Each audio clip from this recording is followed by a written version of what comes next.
My grandfather was a combat pilot. Even though he always felt distant, I liked him. When I grew older, I realized that he was always aware, always looking for any signs of danger. Shell shock, PTSD, it has many names. My mother told me that he didn't used to be like that he changed when he came back from Vietnam. My grandpa's profession was likely the reason why I was obsessed with space, astronauts, planes, and pilots. We used to talk about it when we were together. He was a really skilled and high-ranking officer in the army, and he knew some people, even a couple of really well-known astronauts. When I once asked him if he met anyone who went to the moon, he simply replied, "Don't ever talk to me about the moon, boy. It's a dark and evil place." He died back in 2004 from natural causes. About 2 months ago, we decided to renovate my grandparents' old house. While clearing out the attic, I found an old metallic box. In the box, there was a number of things which I assumed belonged to my grandfather. There was a military medal, a stack of papers, and an old picture of my grandfather and 2 other men I didn't recognize. My grandpa looked around 40, so I assumed that the picture was taken in the 70s. All of them were wearing spacesuits, and the scene was a typical backdrop used by NASA, but the logo was missing. Only a blank monochrome background. The mission patch was titled Dawnbreaker. I didn't understand anything.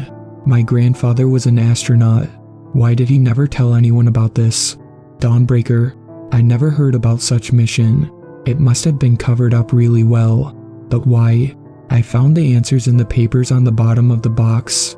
I'll rewrite the literal contents below, but I warn you that many people might find it very disturbing. My dear family, if you ever find this, I must confess something. In 1972, I wasn't in Vietnam.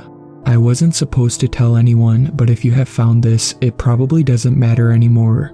Back in 1965, me and a handful of other pilots were selected for a non-public team of astronauts who would participate in covert missions in space for our government. We wouldn't get the glory and fame of regular astronauts, but our country needed us, and so we were there. In early 1972, we were told that for an unspecified period of time, our country had a secret satellite orbiting the moon. They never told us what it did or why it was there, just that a few weeks prior, it had crashed to the surface on the dark side of the moon for unknown reasons, and that the data it carried was crucial. The government needed to recover it, and thus was sending me and 2 other astronauts to reclaim the satellite's memory module. The equipment of the planned Apollo 18 mission was essentially transferred to us. From what we'd been told, the Apollo team was furious. They had a reason to be after all. It seemed that whoever we'd been under was much more powerful than NASA. The whole mission was top secret, obviously. I was officially deployed to Vietnam, while in reality we underwent extensive training for the mission. After a couple of months, we found ourselves standing on the launch pad in front of this beast of a rocket that would take us to the moon. I was the mission commander, while Lieutenant Carver was the lunar excursion module LEM pilot and Lieutenant Ackerman was the command service module CSM pilot. The flight to the moon took roughly 3 days. After arriving, we made a couple of orbits around it. Each time we flew behind the horizon created by the moon itself, I felt a bit of helplessness when our communication to the whole world went dark, as the signal got obscured by the spherical mass of rock and dust below us. The dark side of the moon was nothing like the light side, which we see on almost a daily basis. Instead of smooth gray fields and tranquil lunar seas, it was completely covered in dark, deep craters and holes, like as if it was being slowly eaten away by the universe itself. It was finally decided to begin the descent to the surface. Me and Carver exchanged wishes of good luck with Ackerman, and in the lunar module named Charon, we separated from the CSM named Trinity. After we announced Charon has touched down, our response wasn't cheers and applause, but just mere "This is Trinity, congratulations Charon. I will relay the news on the other side. Be safe out there, pals." Just like that, we became cut off from the rest of the world. Ackerman was our only link. While he was above the light side, he could communicate with ground command, and while above the dark side he could communicate with us. Never both at once. Even though the CSM's orbital period was roughly 2 hours, we would be in touch for only about 35 minutes each orbit. We landed on a flat plane inside a huge crater. Contrary to what some people believe, the sun shines at the dark side of the moon the same way as the light side. The amount of light depends on the lunar phase. It was still shining daylight in the place where we landed, but we knew that it would go dark in a few days. I felt excited and curious about what awaits us in this alien world. We waited for about an hour and a half to get the command's reply from Ackerman and spent the time by preparing our suits. Command sends their congratulations. Here to proceed with the recovery. Everything was dead silent as I stepped on the surface of the moon. I tried to think of something excessively inspiring to say, but that those times were already over. With Carver, we assembled the rover, and after planting our flag next to our spacecraft, we drove off. As we drove across the surface, I saw what I thought was a flash, like a glare reflected by something metallic in the far distance. Since it was fairly common to see flashes of light because of an interesting physical phenomenon caused by the space radiation interacting with our eyes, I didn't give it much thought and soon forgot about it. After driving for a couple of hours, we reached the satellite, or what was left of it. We immediately noticed that something wasn't right. There were dozens of footprints around the probe, leading to a set of 2 tracks dragging out into the distance. "What the hell is this?" asked Carver in disbelief. "I don't know, but it seems that somebody got what we came for before us," I replied. Both the tracks and the footprints were different than ours. Whoever took the data wasn't here under the American flag. As I expected, we didn't find the data box. We found the part where it was supposed to be, but it was missing. Luckily for us, we were just in contact with Ackerman, so we reached out to him to describe our findings. "This doesn't make any sense. Who would take it? Russians? They don't even have a lunar program.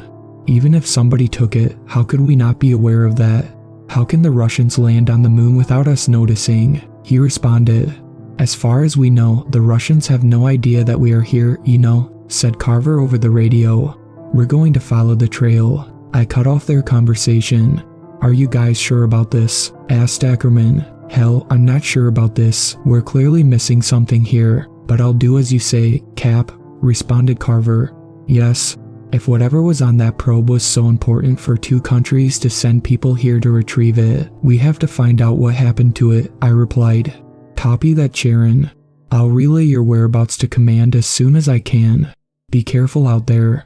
Our oxygen was about at half capacity now, but we moved on with hopes of solving this mystery. It wasn't long until I saw something in the distance. As we got closer, I realized that it was a spacecraft.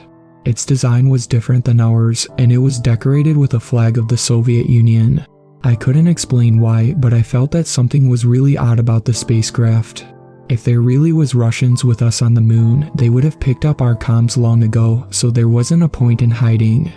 "To the unidentified Soviet lander, this is the crew of Dawnbreaker, please respond. We know you're here, we have you in sight." Nothing. We attempted to contact them several times again in both Russian and English, but always received only silence in response. We got closer and I realized why I found the spacecraft odd before. It looked like it had been there for a while. We didn't see much of the interior through the small windows, which had been covered with something from the inside. "Our air is running low, and I don't like this, Miller. We should really head back now," said Carver with clear uneasiness in his voice. "I know, but we have to find out what's going on here." It took some time until we figured out a way to open the airlock, and no one was home. The inside was a mess. The interior was splattered with brownish red fluid, presumably contents of one of the many opened food packages on the floor. Or was it? No. I quickly pushed that thought out of my head. It was a 2-seater craft. There was a small amount of leftover supplies and samples, but no signs of the satellite's black box. There was a spacesuit hung on the wall near the airlock. 2 occupants and 1 spacesuit with a clearly missing name tag. We both quickly realized that the other one must still be out there somewhere along with its occupant. At this point, we were really low on oxygen, so we rushed to get back to our spacecraft. As we reached Charon with the last bits of oxygen in our suits, I realized something. "Tell me, Carver, was it just me or did we not pass the wreckage on our way back?" I asked. "Fuck, don't even mention it. It wasn't there, that's right." We shared our intriguing discovery with Ackerman later, and he was as surprised as was Command when he informed them in turn. That night I took watch for the first 4 hours. It wasn't really a night since the sun was still shining, but for the sake of timekeeping, we referred to the time when we slept as night. When it was finally my turn to sleep, I had a dream about following the flash that I saw the previous day. I walked on and on until I found the same spacesuit from the Russian craft just lying there in the dust.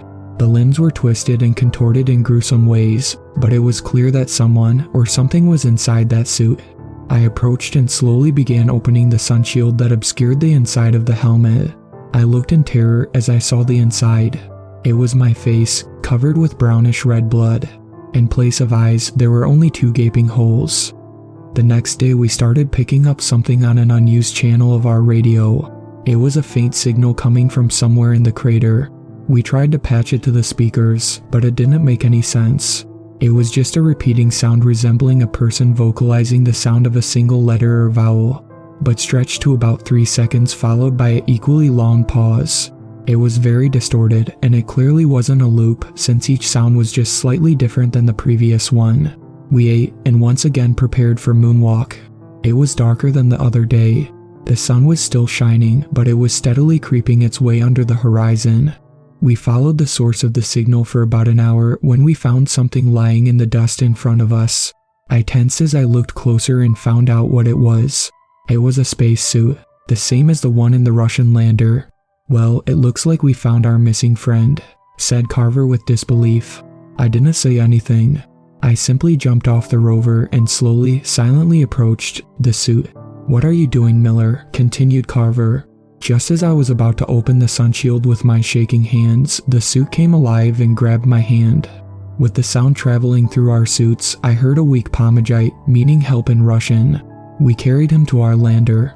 The patch on his suit revealed his identity as Tarkov. He was in shock and hypoxic. I don't know how long or why he was just lying there, but he was lucky to be alive. For the next couple of hours, he fell in and out of consciousness. He eventually woke up. Our Russian was bad, but luckily, he spoke English enough for us to understand each other. He didn't remember why he was there, what had happened to him and his crew, or what his mission was. When I looked out of the window, I realized that our flag was gone. There were no footprints. It looked like as if it simply vanished. At this point, each one of us was really concerned, and we asked to terminate the mission. The command refused, explaining that the recovery of the satellite's data was of paramount importance. We decided to continue our search tomorrow and went to sleep. I again had the same nightmare as the day before. I woke up terrified and drenched in sweat. I saw Tarkov standing by the window and looking out. He then walked over to Carver and just stood there looking at him while he slept for about a minute or 2. Silently, I asked him, "Tarkov, what are you doing?" But he just mumbled something like them or went and lied down. I didn't sleep for the rest of the night, and I kept an eye on him, but nothing interesting happened. The next day we found a picture or a map of the crater we were at in a pocket in Tarkov's suit. There was a point a few miles from where we were that was marked with a cross. Tarkov didn't know what was there, but I soon realized that it was right in the direction where I saw the flash on the first day. We had to check it out. Me and Carver later took off and headed towards this mysterious target, while Tarkov stayed in the Charon. In reality, our rover had enough power to carry all 3 of us, but I insisted that it didn't and that he should stay behind. "I don't trust this guy," I said to Carver after I was sure that Tarkov was out of range of our short-range radio. We land on the moon. We don't find the box and suddenly the probe is gone. Then we find a supposed to be dead Russian who doesn't remember when was the last time he took a shit. And now we're heading towards an inconspicuous place that was marked on his map he knows nothing about. You bet I don't trust him. Hell, I don't trust a single step I take in that direction, he replied. "What are we going to do with him?" he asked later. "I don't know yet, but we can't take him with us. Neither the LEM or CSM is built for an extra passenger." "You know that," I responded. "And I'm afraid he knows that too," replied Carver. The sun was setting. After driving for a while, we reached something that puzzles me to this day. Right there in front of us was something I can only describe as a 3-sided pyramid. It was about 10 feet tall and its surface was completely smooth and black as night. "What in the world is this?" asked Carver with a shiver in his voice. We walked around it and took pictures. "What the fuck?" I suddenly heard through my radio. I turned around and saw Carver frozen in place, staring at something. There, in the remaining faint light, was a spacesuit about 20 feet away from us. I recognized the missing name patch and realized that it was the suit from the Russian spacecraft. It was standing upright, on its feet. The sunshield was open to reveal a sight that terrifies me to this day. It was empty, the suit was empty, but it was standing upright. I came back to my senses after I heard a crackling noise coming from my radio. "You don't belong here." It spoke in a low, deep, distorted voice. Then out of nowhere, I was blinded by an intense flash of light. When I recovered, the thing was gone. "Tarver, are you alright?" I asked. He was silent at first and then replied, "Man, fuck NASA, fuck the army, fuck the satellite, fuck this whole mission. I want to get out of here, now." Without any debate, we ran to the rover and drove off back to Charon. When we came back, the sun had already fallen below the horizon and it was almost completely pitch black. The airlock was open and Tarkov was standing in front of the module in his suit. In the rush, we completely forgot about him. I approached him and started, "Listen, Tarkov, there is something you." I stopped when I noticed that he was holding something behind his back, but it was too late. He swung and struck me with a sharpened rod. I hit my head on the inside of my helmet and daze fell to the ground. When the ringing in my ears stopped, I saw him and Carver fighting in the dust. I stood up and thrown myself into Tarkov, propelling us both a dozen feet away. Before I was able to stand up again, he was on top of me. We struggled, and just as he got grip on the lever that was used to release my helmet, I struck his head with a sharp rock. His visor cracked, and while his air was slowly escaping his suit, I picked myself up and grabbed the rod. It was already stained with blood. He lunged at me, but I stabbed him in the chest. He then fell on top of me, and when our helmets touched, he spoke as the last of his air was pulled out from his lungs. "He is not your friend. Follow the voice." I picked myself up and walked over to Carver. I saw that his suit was punctured on the thigh and brownish red blood was being sucked out into the airless vacuum all around us. When I brought him inside the Charon, I realized that our first aid kit was gone. He was bleeding a lot and I managed to slow it down, but I had to treat him properly. I was afraid that if we took off, he would bleed out in zero gravity even faster. "There was a mech-it in the Russian thing, wasn't it?" he said. "Yeah," I replied. "Miller, you have to go and get it." "Fuck. It's not that far from here, is it?" said Carver. "No, it's not. Are you sure you can hold on until I get back?" I asked. "Yeah, just go." So I went. "Don't die on me, Carver. That's an order," I said before leaving. As I said, it didn't take long until I reached the Russian lander, but it felt like ages. Throughout the whole journey, I waited for something to jump out of the darkness around me. I wasn't surprised when I saw that the suit that was previously hung on the wall was now missing, but still, I felt a shiver run down my spine. I took their mech-it and headed back as soon as I could, but I couldn't stop thinking about Tarkov's last words. "He is not your friend. Follow the voice." I kept repeating inside my head. I then switched the channel on my radio to the one we heard the incomprehensible noise on. It was still on. I realized that it was stronger in one particular direction. "Follow the voice," I said to myself. Was this the voice Tarkov meant? Who is not my friend? Tarkov, Carver, the mission commander back at Earth. I had to find out. I drove off in the direction of the signal. After driving for at least 15 minutes, I reached a small crater about 30 feet in diameter. With my headlight on, I immediately saw that something was inside, but I couldn't recognize it yet. I stepped over the edge and walked into the crater and switched my light to full intensity. I stood there, paralyzed with raw terror for what felt like hours. There was a rectangular block of the same material as the pyramid in the center of the crater. A body was lying on top of it. Its limbs were contorted in the most twisted and gruesome way possible. His eyes were missing, and in their place were only 2 gaping holes. It was Carver. There was a small box stuffed inside his mouth. It was the black box from the satellite. I took the box and ran out of there as fast as I could. Carver was dead. If Carver was dead, who was the Carver I left in the Charon? "He is not your friend," was the only thing I had on my mind the rest of the way back. When I returned, Tarkov's body was gone, but Carver was still there, lying, bleeding. But it wasn't Carver. What was that thing? "Thank God you're back, Miller," said Carver. Not Carver. Carver was dead. Mutilated. Dead. "Miller, are you alright?" continued not Carver. "Yeah, I've got the kid," I replied. He couldn't know that I know. It couldn't know. I treated his wound and the bleeding finally stopped. I strapped him in and then strapped myself in. I didn't tell him that I had found the black box. I didn't tell it that I found him. With the engine roaring below us, the Charon split in half and the crew compartment pushed us up into the void while the legs stayed planted on the lunar dust eternally. Now I already wrote on several occasions that I had felt minutes pass as if they were hours. The ascent and rendezvous took only a bit more than a dozen of minutes, but those minutes felt like decades. I wanted to scream so loud that my lungs would break and I wanted to vomit, but I couldn't because it would find out. I wanted to black out, but I couldn't. I had to save Ackerman. After several lifetimes, we finally docked with Ackerman and the Trinity. Throughout the whole ordeal, we kept him updated, but meeting him was different. He was scared, but I was scared even more. He didn't know that Carver was not Carver.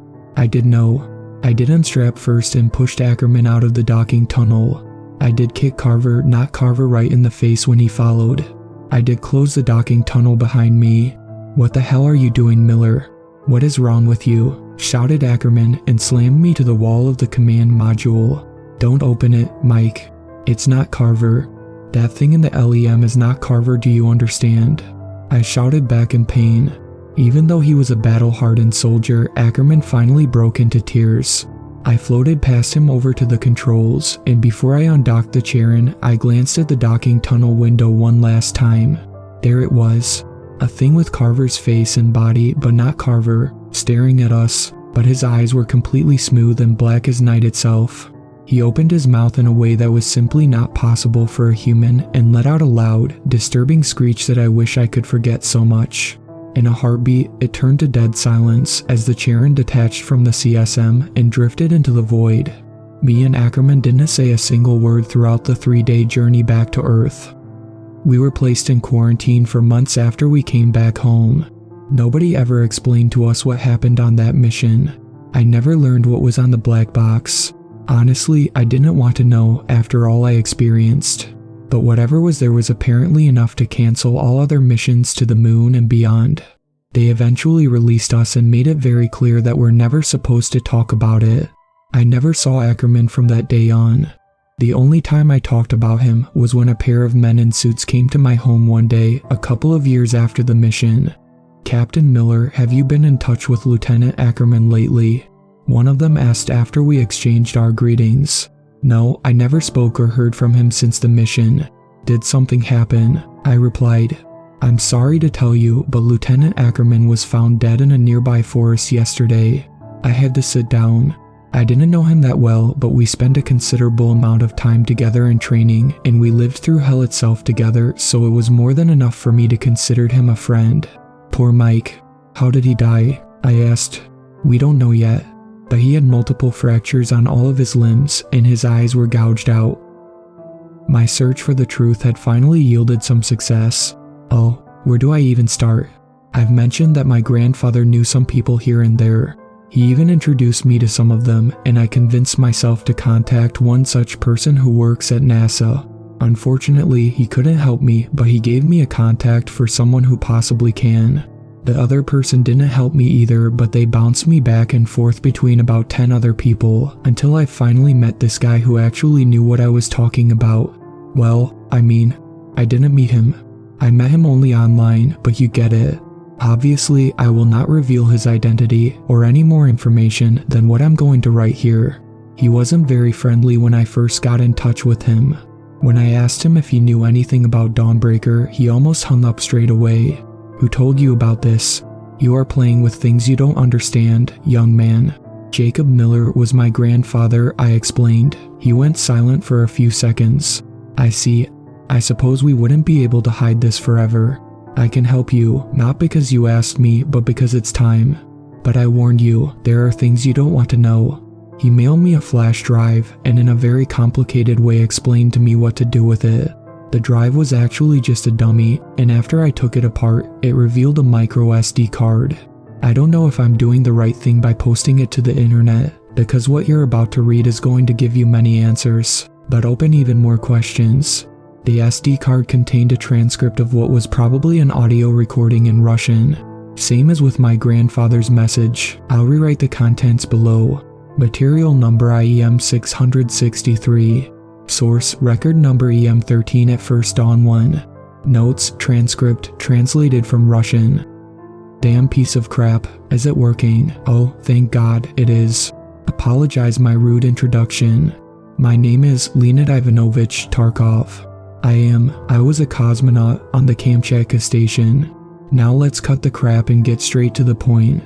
You know that we are here and you've been spying on us with your little Stapetnik for a while, and while I hate giving this to you, I hope you'll use this information well, because I have no other hope. In case you've really been living under a rock, I'll explain what's going on. We've been here for 2 months now. Me, Lenko, Novik and Commander Polyakov. God bless their souls. Our station is tiny but serves us well. It is a small dome with 4 rooms, a laboratory, a storage room, machine room and a central living area. Our purpose was to research the moon and its structure. Long before you Americans found out, we already knew about the crater anomaly. On every other celestial body, the size and depth of a crater vary depending on the strength of the impact, but their shape should stay consistent. But on the moon, it is not like this. The craters here are too shallow. They never extend below a certain depth. We placed this station in one particularly large and deep crater with hopes to learn more about this curious phenomenon. All was going well until we started digging. It was the 64th day of the expedition. We all gathered there to watch the result of our hard work. The drill was a true engineering marvel designed specifically for this mission. The plan was to drill a hole as deep as we could. Ready to start rolling, comrades? Excitingly asked Lenko, our engineer. We all cheered, and after he hit the switch, the drill came to life. Silence transitioned to buzzing, buzzing transitioned to spinning, and spinning transitioned to drilling. I was very proud of being here, doing a service to the Union, but I looked forward to returning to Earth. This was the first step to our journey home. After we made sure that all was going well, we started packing and heading home. Naturally, Lenko was last, since he behaved like if the drill was his little child he must watch over. What do you guys think is down there? He asked as he rushed to catch up with us. Our equipment couldn't pick up anything below some 5 meters under the surface, so there must be a layer of some very dense mineral, or maybe some unknown element. Who knows? Elaborated Novik, our geologist. I think we're going to find cheese, I said, and we all laughed. Even Commander Polyakov chuckled. I was wrong. We all were so wrong. The drill jammed the next day. Lenko and Novik went there to elaborate, while I stayed at the base with the commander. He didn't talk much, and when he did, it was mostly to criticize someone. He was the kind of person who wasn't satisfied no matter what you did, but deep down, he cared for us and we respected him for that. Lenko and Novik later returned with a handful of sharp black rocks and rather surprising news. As we predicted, about 4 meters below surface, there's a layer of this immensely hard black material. It is so hard, in fact, that it broke the drill head, explained Novik. So, do you have any idea what it is? Asked Commander. Not yet. It might be some metastable crystalline mineral formed under high pressure, but we won't know what it is until I'll have a look at it. The next few days were very interesting. Me and Lenko spent almost all the time by replacing the drill heads. Novik was completely consumed by studying that strange material. The fact that he didn't make much progress only fueled his amazement. I was just doing some maintenance on the drill with Lenko when the drill suddenly plummeted down the hole, almost taking us with it. Did you see that? Asked Lenko with confusion. Of course I did, you idiot. It almost pulled me into that hole, in case you didn't notice, I responded. I then realized he probably didn't mean the drill, and I thought that he was going to say something, but he didn't. I looked into the hole. I pulled a glow stick out of the pocket of my suit, cracked it and dropped it into the hole. It fell into some sort of a cavity. The rest of the team arrived shortly after, and the commander started cursing at the drill, then at us, and finally he congratulated us to making the first major discovery on this rock. I knew what was going to happen next. Prepare your gear and get some sleep. We're going down there tomorrow, said Polyakov. When we returned to Kamchatka, Lenko insisted that he needs to service the exterior equipment. I thought that it was a bit odd because he serviced the exterior 2 days prior, but our equipment breaks all the time, so I didn't consider it as a big deal. I wanted to stay with him so he wouldn't be left alone outside, but he refused with any possibility of convincing him, so I gave up on that. He returned inside 30 minutes after we did, anyway. However, a couple of minutes after he came back, we heard a bang from the airlock. Then another. We rushed there and Novik took a look out of the window. He widened his eyes and scanned the outside with a blank expression on his face. "What is it?" I asked. I don't know," he replied. "Lenko, do you know what's going on?" "You returned last," inquired Commander. "No, I swear I have no idea what that was," he answered. Novik continued watching the outside for a few seconds and then went back to continue his work, so we did as well. The next day we descended down the hole. The commander went down first, and then I followed. I rappelled down 4 meters when I reached a layer of the black material. As if it wasn't hard enough already to fit through the narrow opening with the suit on, I had to be careful not to cut the suit on the sharp, jagged edges of the dark substance. I then got into a hollow section and descended further 10 meters down until I hit solid ground. It was pitch black, but with my headlight on, I saw that we were in a sort of cavern or dome. The walls were out of sight, but the floor was the same material like the ceiling. The drill was down there, it had collapsed down the hole when the ceiling gave way. We waited for the rest of the team and then headed into the darkness. After a few minutes, we sighted the wall. It was made out of the same material as I expected. "Do you have any idea what this is, Novik?" asked Commander. "I can't figure it out. It's like a really tight packed crystal, but I couldn't find out what it is made out of. It's completely inert, doesn't melt and doesn't conduct heat very well," he explained in return.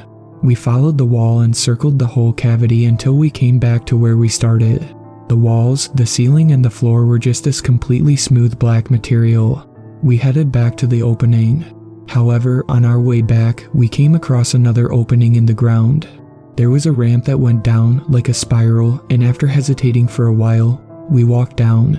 We descended into another smaller cavity where tunnels extended in 4 directions like crossroads.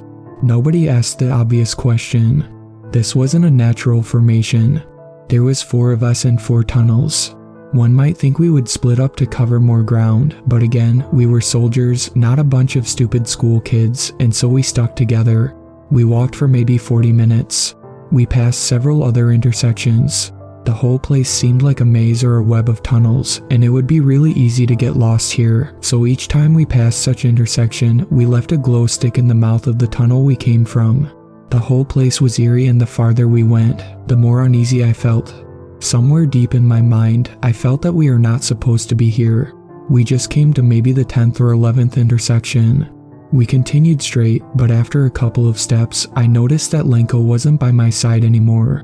I turned back to see him looking into one of the side tunnels at the intersection. "Guys, stop." I spoke to the radio.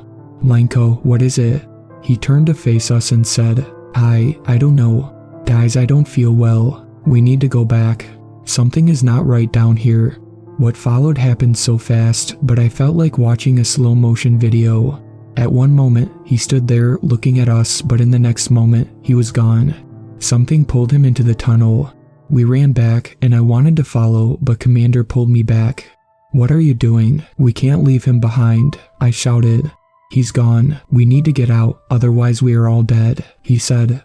He was right. This wasn't our world. Whatever took Lenko was still down here with us. We needed to get out. We ran back from where we came from. Running in such low gravity was really awkward, but at least it was easier, so we didn't need to stop and catch our breath, even with our heavy suits on. However, when we reached the next intersection, we stopped nonetheless. The glowstick wasn't there. As we soon learned, all of them were gone. At first, we remembered the way, but at some point, we probably took the wrong route because we never reached the spiral ramp. We eventually reached something that seemed like a dead end. We wanted to head back when we all heard and felt a thumping in the distance. There was obviously no air, so the sound probably traveled through the ground. Thump, thump, thump, thump. Novik was the first one who panicked. Thump, thump, thump, thump. Fuck, fuck, fuck, fuck, what now? What are we going to do, Commander? Please, we have to do something. I want to go home. He shouted across the radio. Thump, thump, thump, thump. The pounding got louder and louder, or perhaps closer and closer. Thump, thump, thump, thump. I was on the verge of panic as well when I noticed that the wall in front of us wasn't a single piece. There was a groove running from the top to the bottom at the center. "Help me with this," I said. Thump, thump, thump, thump. With a combination of various tools, we managed to pry it open to reveal that the wall was in fact a door. The sound was now so close that I thought that if I looked back, I would have seen the source. But I didn't want to. We squeezed through the door and let it close behind us. Thump. "Fuck, that was close. Are you alright?" asked Commander. "How are we going to return back now?" asked Novik in response. "We'll find a way," said the commander. "How? We have no idea where we are, and there's..." The commander cut him off. "We'll find a way." We walked through another tunnel for some time until we reached a room. It was circular in shape, maybe 15 or 20 meters in diameter. It was filled with concentric rows of black boxes or tables perhaps. In the center, there was a black 3-sided pyramid. Again, 4 tunnels continued into the unknown, at each side, like at the intersections. What was that place? We decided not to waste time and went into one of the tunnels. We probably walked for hours, but our oxygen was almost gone, and not long after we left the circular room, I started to feel it. My mind became cloudy and my legs felt like jelly. I remember that we eventually reached a room. It was circular in shape, with concentric rows of black tables and a 3-sided pyramid in the center. I didn't have any energy left to realize that we returned somehow to the same room we came from. I collapsed to the ground, breathing heavily, struggling for any oxygen left in my air. In the final desperate measure, I detached my helmet. I took a deep breath and cold air filled my lungs before I collapsed. I saw something while I was unconscious. I can't remember it clearly, like when you wake up and you remember your dream, but you forget it in a couple of minutes. I remember that I saw some kind of being. I can't remember what it looked like, but I knew that it was sleeping. Then it woke up. "Tarkov," a voice said at the edge of my consciousness. "Wake up." I woke up to see Novik. "Wake up, Tarkov," he repeated and shook me. I saw that he had also removed his helmet. Somehow, there was air and we could breathe it. But after all that's happened, it was one of the less surprising facts. "What happened?" I asked. "Thank God you're alright. I don't know, but something is not right with Polyakov," he answered. I stood up and saw him standing in front of the pyramid. "Commander Polyakov." He didn't respond. We started walking towards him with Novik. I passed out when we got back here. When I woke up, he was already standing there. He wouldn't respond and he didn't move an inch. "Then I found you and woke you up," explained Novik. Polyakov moved his arm and touched the pyramid. I don't know why I didn't notice it before, but anyway, his helmet was still on. There's no way he had any oxygen left. Suddenly, the surface of the pyramid went black. I mean, it was black even before, but now it was so black that I couldn't even see the surface anymore, only the outline. It was like if somebody simply torn away a part of space itself. Some sort of black hand appeared in front of the pyramid. I can't comprehend where it came from, but it seemed to extend out from the pyramid itself. It grabbed Polyakov's arm, and in a blink of an eye, it pulled him into the darkness. We turned and ran into the tunnel to our right. A few dozens of meters into the tunnel, I stumbled and fell face down onto the ground, breaking my lamp in the process. The last light in the tunnel disappeared with Novik as he sprinted away, and then I was plunged into darkness. I then heard heavy footsteps behind me. I wanted to stand up and run, but I couldn't. I couldn't take it anymore. I just lay there and awaited my end as the footsteps got closer. Thump, thump, thump, thump. The thing got right next to me, and I felt a hand touch my leg. It touched my suit several other times and advanced towards my head. Then, to my horror, it touched my face. It was cold. I imagined the same hand that had just pulled Polyakov into the pyramid. I imagined it dragging me backwards and pulling me inside the pyramid to do terrible things to me. This was it. This was my end. But that didn't happen. "Who is this?" a shaky voice asked. I was startled and I didn't know what to do. It was Lenko's voice. "It's Tarkov," I said after a while. "Thank God I've found you. I thought I would die here alone," he said. I stood up and we walked through the tunnel together in pitch darkness. We roamed the tunnels for hours, maybe days, weeks. At first it wasn't so bad because I wasn't alone. We filled the time by speaking about various things. We talked about our families, about our jobs, and about how we became astronauts. At one point, I asked him what happened after he was pulled away from us. He didn't answer and went silent ever since. It wasn't long until the silence forced me to start questioning each step I took. How did Lenko survive? What happened to Polyakov? But there was one thought that was much stronger than the others. Was it really Lenko next to me? Was it him or that monster with the black hand? I wouldn't know because I could not see. Why didn't he have a light? How did he find me? My gratefulness of not being alone shifted to terror. Each second, my desperation to see any light was stronger. I couldn't bear it anymore. I suddenly tripped and fell. "Are you alright, Tarkov?" asked Lenko. "I tripped on something," I explained. I turned and with my hands proceeded to feel the object that caused my fall. It was highly irregular but sometimes symmetric. At some places, it was soft and flexible, while at others, it was cold and smooth. I then realized what it was: a spacesuit. I eventually found the lamp and after some struggling, I detached it from the suit. At first, to my surprise, I was afraid to turn it on. I was afraid to see what was in the darkness all around us. I was afraid to see who was in the spacesuit, but I did it anyway. The brightness blinded my eyes, and after they adapted to the light, I saw Novik's face in the suit and Lenko standing over us. Our eyes met and for a brief moment, I felt that his eyes were somehow unnatural. Something wasn't right about them. I was just on the verge of realizing what it was when the body beside me twitched and took a long deep breath. "Novik, are you okay? How did you get here?" I asked. He was very disoriented. I don't remember. "Is that?" he said and looked at Lenko. He then looked at me and we both stood up. "I thought you guys were dead," he said. "So did we," I answered. I was delighted to finally see a human face. But it wasn't over. We still had to find a way out. I ran as far away as I could until I realized that you weren't following me. I wanted to head back for you, but I thought that you were gone as well. I can't remember what happened next. My head hurts just from trying to think about it, explained Novik. After managing to get a closer look at him, I realized that he was looking terrible, sick perhaps. His eyes were red and he was completely pale. Something was wrong with him as well. After a few hours, we decided to stop and take a break. I finally drifted into sleep. This time, I didn't have any dreams, just pitch darkness. It was more terrifying because it reminded me of the time I spent in the dark. I was woken up by something. It was Novik. He gestured to me to stay silent. I saw Lenko sleeping a few meters away. "Tarkov, listen," he whispered. "We need to go now, we need to get away from him." "What are you talking about? Are you crazy?" I whispered back. "Tarkov, do you remember the banging back at the station?" he asked.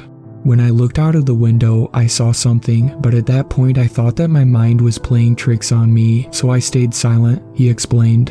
In the far distance, I saw a figure standing with its back turned to us. It was walking away, but it stopped when I focused my eyes on it. It turned and looked at me. It was him. It was Lenko, finished Novik his revelation. I took a minute to process all this. I then nodded and silently stood up. We proceeded to carefully walk away. Something was wrong with this place. Something I can't explain. People disappeared. People appeared. If what Novik was saying was true, was the person behind us Lenko? If not, what was it? Was Novik telling the truth? Was it really Novik or something else? I couldn't trust anyone. I didn't trust myself. It all felt so unreal, but so real at the same time. I had so many questions I didn't want answers to. I felt like I would break at this point. I felt as if the walls of the tunnel were collapsing on me, getting tighter and tighter each second. I wanted so desperately to get out. I wanted to go home, but I was so far away from home. Then I heard a voice behind me. "Are you my friend Tarkov?" asked Lenko. I turned to see him standing right behind Novik, who was just behind me. I didn't know what to do. Of course I'm your friend," I responded. "Good," he said. I looked in his eyes and realized what was wrong with them. They were pitch black. "What are you?" I shouted. "We are," everything he said in an unsettling, unnatural voice. He then opened his mouth in an impossible way and clamped around Novik's neck, engulfing his head in its throat. Novik screamed in agony, but his screams were muffled by the thing's flesh. I turned to run while I heard ear-piercing roars and screeches behind me. I was too afraid to look back, but I felt that it was getting closer. Thump, thump, thump. I ran through the tunnel for a while until I reached an intersection. In the center, there was a spiral ramp. My heart dropped. This could be where we came from. It had to be. Thump, thump, thump, thump. I ascended the ramp, but the higher I got, the harder it was for me to breathe. I put my helmet back on and reached a big room. In the ceiling, there was a small ray of sunlight coming from a hole. Thump, thump, thump. I climbed out. I was finally out, but I didn't have time to celebrate. I was out of oxygen. What was left was only the air that became trapped in my suit as I reattached my helmet. My reserves were completely out. I went to walk to the base when I froze. I dropped to my knees. The base was gone, like if it was never there. Both of our landers were there, but the base itself was gone. I crawled into one of the landers. I almost suffocated on the way, but I made it. To whoever receives this, I'm presumably the last survivor of the Kamchatka expedition. I'm sending out this transmission in case I don't make it. I think that whatever is down there was asleep for a long time, but we woke it up. The engine is warming up now, but I'm afraid I'm out of time. I can see him outside. He's getting closer. God help me. End of record. To think about it, I can't sleep knowing that our own moon is something unnatural, something hiding so many terrifying truths. Whenever you take a look outside at the night sky, remember that sometimes the most mysterious and terrifying things are hidden in plain sight.